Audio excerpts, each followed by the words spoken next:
these are the gentlemen from Redwolves, and actually, why don't you introduce yourselves so everybody knows who's who? Sure. So, Yeah, I'll just start, and again, thank you for having us and for talking with us. My name is Nicholas. I play bass in Redwolves. My name is Simon and I'm the guitarist in Redwolves.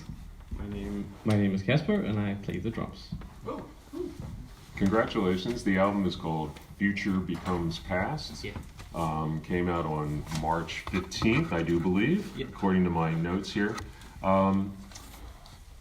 As something that's actually available on vinyl with a gatefold and that whole experience that comes with trying to present something that's really important to you, I'm curious, what was the first vinyl album that actually you either bought or connected to you in a profound way, that you actually felt, not only is this mine, but I'm learning from it?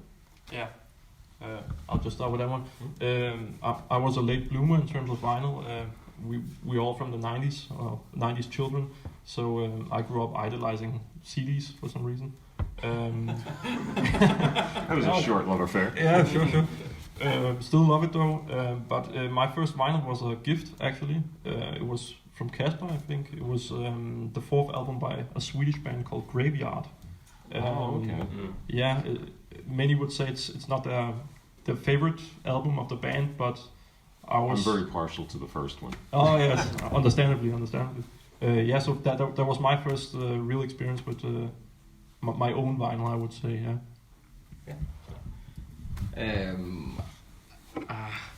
I guess I don't really own a lot of vinyls at all.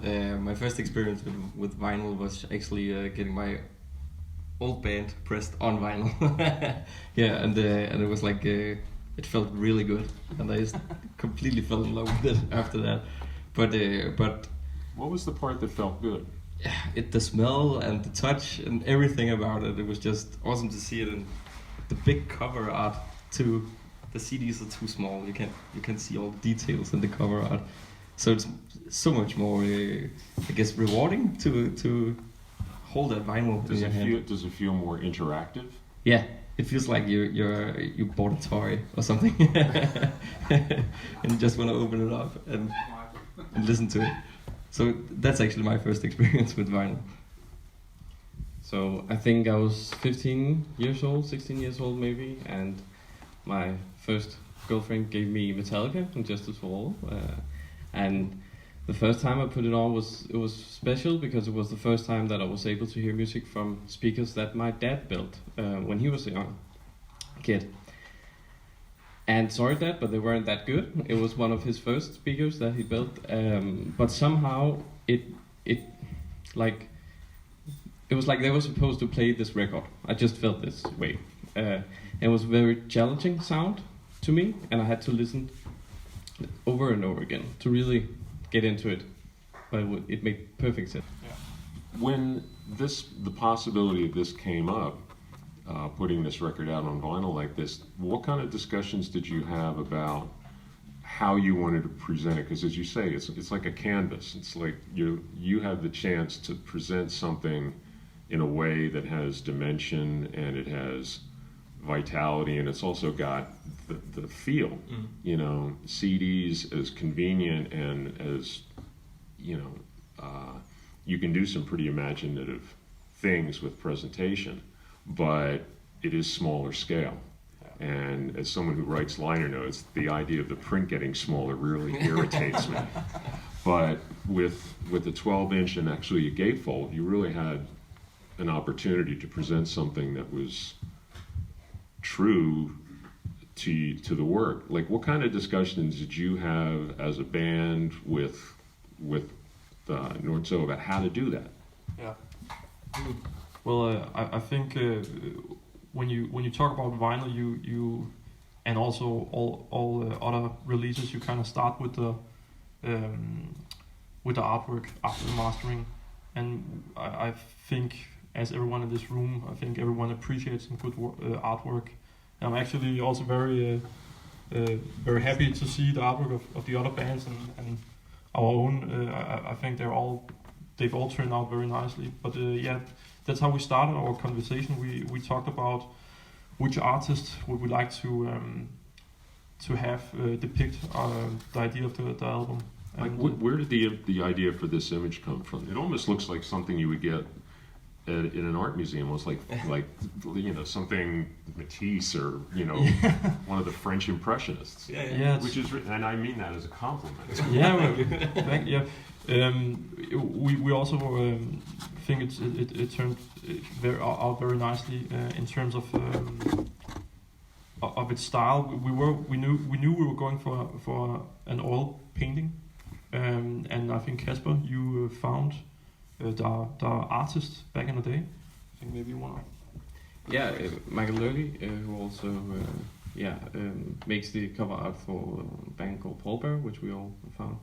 And then we just wrote him, and we were lucky enough that he said yes. And then we wrote way too long a note to him what we would like, and he was like, "Okay, guys, I'm gonna look into it." And he came up with this, and it was actually the first thing he did for us. And it was just like, okay, we go with that. And were you definitely going to put the lyrics in the gatefold, or because that's always an interesting question? Do you want people to listen to the lyrics or read them? And I know as someone who wants to know more about the songwriting, having the lyrics available is great, but sometimes it's the sound of the way people sing, perform, articulate that really gets things across. You don't print Little Richard lyrics because you don't need to. It's really about the sound of his voice, and that's the thing that conveys the sex and the energy and the joy in his records. We spent a lot of time figuring out how to make it look like all right and cool inside the gatefold, but we really wanted the lyrics in there because our singer, who isn't here today, he writes some really personal lyrics about some of his own experiences in life, and the stories that he tells, it's not like it's about him, but it's about everyone or everything. But it's some really specific experiences he's had in his life, and observations in general that he has. And I think that it means a lot to him and to us to show people what our songs are about. They're like somewhat political, they're somewhat doomsday-ish, and stuff like that. And we really want to convey a feeling that the lyrics can be something deep and sometimes very depressing and very sad, but the music doesn't have to be that too. And like the clash between those two things, we want to show people. So the lyrics had to go. And do you write lyrics first, music first, or do you write collectively in that way? We usually go about it with some riffs on guitar. Especially Nicholas and I start out with the riff, and then we write a whole song, only the music together as a 3-piece almost all the time. And then our lead singer, he puts the lyrics on and makes up the melodies when the song is kinda done. And then we rearrange it to fit everything, so he can have his big chorus and stuff like that. Well, it's interesting because that's actually not unlike the way the guys in REM did it, because I would talk, interviewed them a lot, and Peter Buck and Mike Mills in particular, and actually even Bill, the drummer, who was actually a very good pianist and guitar player, they would generate music and give these pieces of music to Michael Stipe, who would then have, he might have notebooks, or it might trigger an idea, and suddenly you have Losing My Religion or The One I Love, and in the case of Metallica, as everybody knows, they have what they call the riff tapes, which is Lars and particularly James and Kurt creating these sort of almost like nodules, nuggets of ideas, which then they put together to create something. And that's when James usually writes the lyrics. Either he has an idea or he's kept some ideas. So it's sort of interesting that the music you collectively create then generates something that makes it that much more whole, when you really get to it. I was doing a little bit of research this morning, and I noticed that obviously the influences that you cited are ones that I would have expected, like the Who and Zeppelin, Sure. Sabbath, Iron Maiden. But I was also interested to see the Helicopters in there, Yeah. who I really, really like. Yeah. And Us actually, too. a band from Texas called The Sword, Yeah. who We I love them saw, too. I first saw at South by Southwest, and actually I think it was the same year that I saw Graveyard. Oh yeah. And Awesome then, year. and then they went on tour on one of the Metallica tours I was on. What was it? How did you find The Sword? If you don't know, they're from Austin, Texas, and they are a really great sort of psychedelic hard rock metal band. And actually, one of the records that I've always wanted to find was they actually did an entire cover of Dark Side of the Moon. Yeah. I really want to find a copy of this. It's actually really good. How did we find the sword? I actually don't know. Because it sort of gets to how you discover things that then become inspirational. Yeah, usually we listen to music individually, and then if we find a great band, we bring it into the rehearsal space and talk about it and play it for each other.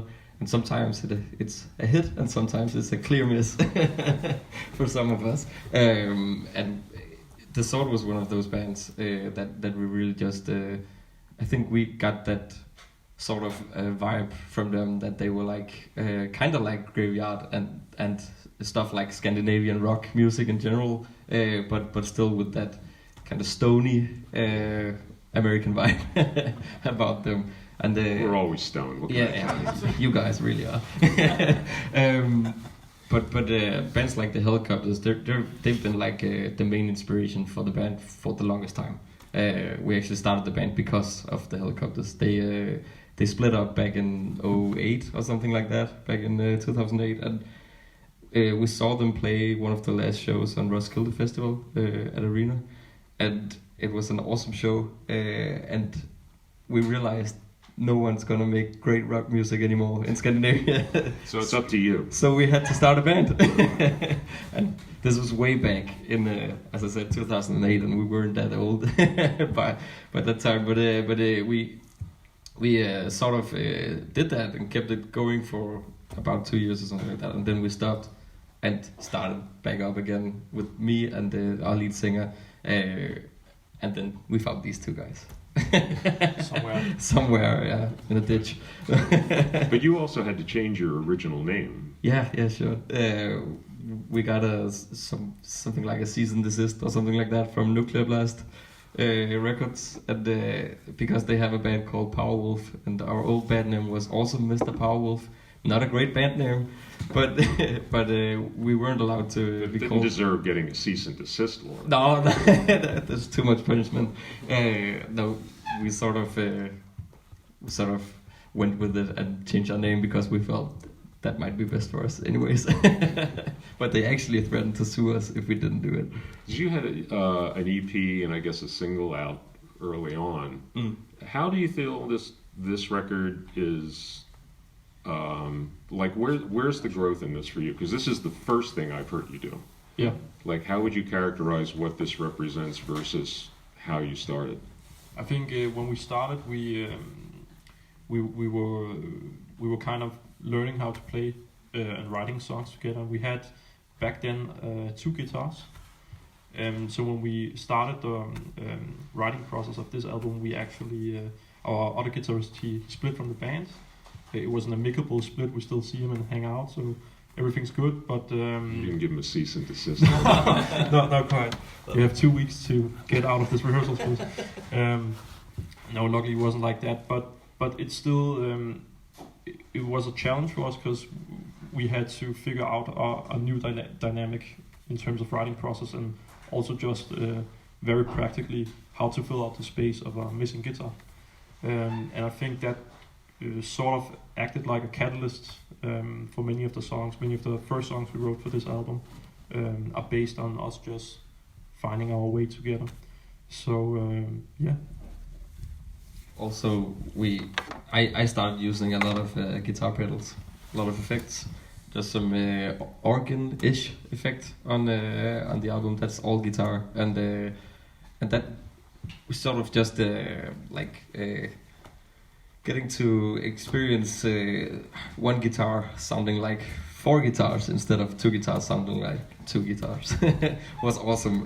So it made a lot of sense for us to write music that brought in a lot of effects on guitars, especially, just to fill out the empty space from that. From that missing guitarist. Do you feel, I don't want to say alone, but just sort of, people, I hear this discussion all the time that, you know, if I had a nickel for every time somebody told me rock was dead, I'd be independently wealthy. And I don't really think of anything as being dead. I think it's just in some ways the emphasis on pop and hip hop, which actually you see a lot of at Spot. And I see it at South by Southwest and other festivals. Iceland Airwaves was the same way. You know, these things they're like a cycle.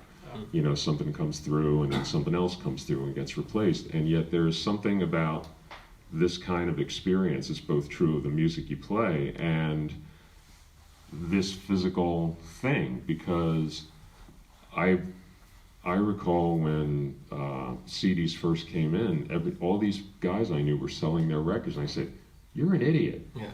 This is not a good idea. Don't sell your shit. You know, wait and see." And 10 years later, they were all trying to buy it back at twice the price. And in some ways, you know, you're working in a genre and in a format that people say has been superseded by pop and hip hop, or in this case, streaming. But this shows that there's definitely a vitality and a you know, there's a life force in it for you. Do you feel a little, not alone, but just sort of like you're fighting a little bit uphill? Yeah. In a short word, yes. Yeah, in a short word. But it's, people say that rock is dead and all that stuff. And that's stupid. No, nothing is dead. No music is dead. It's alive and well. Rock music just went back into the underground, I think. And it's like it's really lively in the underground. And you see bands like, for example, Graveyard, The Sword, Witchcraft. A lot of bands are still coming. The Helicopters just reunited last year or the year before that or something, and are touring again and stuff like that. Rock music isn't dead at all, but it's dead in the mainstream somewhat. The radio plays aren't there, and when you play classic rock music like we do, you're not gonna get on the radio just very easily, at least. So I think that when people say that rock is dead, they mean that the mainstream part of rock might be docile or something like that. It's sleeping. Well, actually, that's a great Frank Zappa quote. He says, "Jazz isn't dead; it just smells funny." Yeah. And you know, it's true. That's really kind of when it gets interesting. Yeah. When people stop paying, you know, sort of daily attention, then you know the real work sort of gets done. And I think that kind, and having that kind of sense of mission means that there's going to be a, you know, maybe not permanence, but there's a force to it, and you connect with the people that need it. And I think that's also true of vinyl as well. I'm not nostalgic in the sense that, oh, it was better then. It's just that this is the experience that I prefer because it has weight to it, it has feel, it's got vision to it, and this is one of my favorite phrases, but when it comes to streaming, yes, it's great to have access to all this stuff. It's important. There's education in it. If somebody mentions a band to me and I can't get the record, I can at least check it out on YouTube or I hate to say the word Spotify, but I will. But when you have access to everything, you treasure nothing. Yeah. Because it's always there. Yep. And I always believe that if you didn't have all of the records in the world, it means that the ones that you have are that much more important to you. And that hasn't stopped me from trying to get all the records in the world, but it means that the ones that I do have, I'm connected to. Are there records in the time since that, you know, you've started interacting with vinyl that have become almost totems, you know, real objects of art or passion for you? Yeah, I think some of the classical records you mentioned, Pink Floyd's Dark Side of the Moon, but especially the personal records that you grow up with. And I know that's very subjective, but in my experience, it's those records that you shared with your friends and your family that really stand out and kind of act as a totem of something sacred, really. And I think that's also in regards to the experience. I think some things in music are just sacred and naturally good, if we can use that word. And it's a good thing to remind oneself of it once in a while. But yeah, in terms of records, I think you have something to say.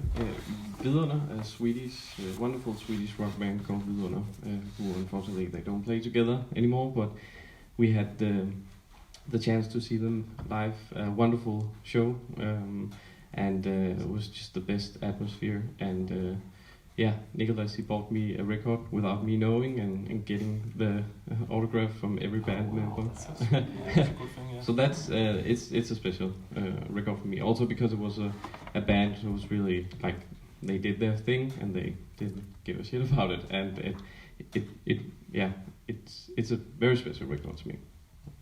What about you? What about me? You're gonna kill me now, David.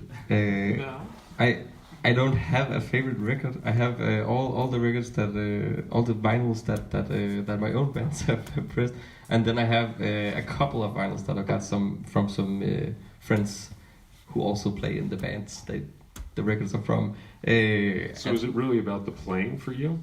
Yeah, it's more about the playing than the actual. And also, I love the recording process, and I love, like, as I said, I love seeing it as a physical product, but I'm very, very selfish, I guess, in a way, about vinyl. I really love it as a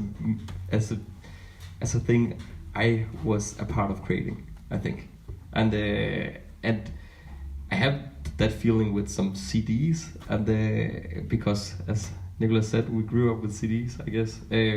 I don't know. I think that I can relate to, like, You relate to the process that creates the yeah. artifact, whereas for somebody like me, the artifact becomes a representation of something that's important in my work and just my life, and buying records since I was 11 or 12, and to still have the records that I first bought, those connect me to the whole path that I have as a writer.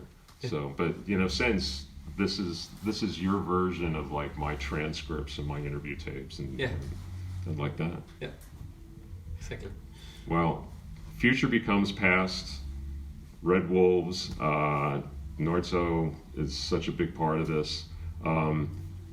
If you have any questions, you're more than welcome to butt in. I'm not running this thing. And they've got some interesting points of view. So if you do have any questions, you're willing to just stand up and ask them. Yeah, we could put on some music. Or you can put on some music. I would much prefer that. Yeah, absolutely. So everybody could circulate a little bit. I think. Yeah, actually, if you got a question, just come up and ask. Yeah, sure. And thank you for putting up with me at this ungodly hour. Thank you.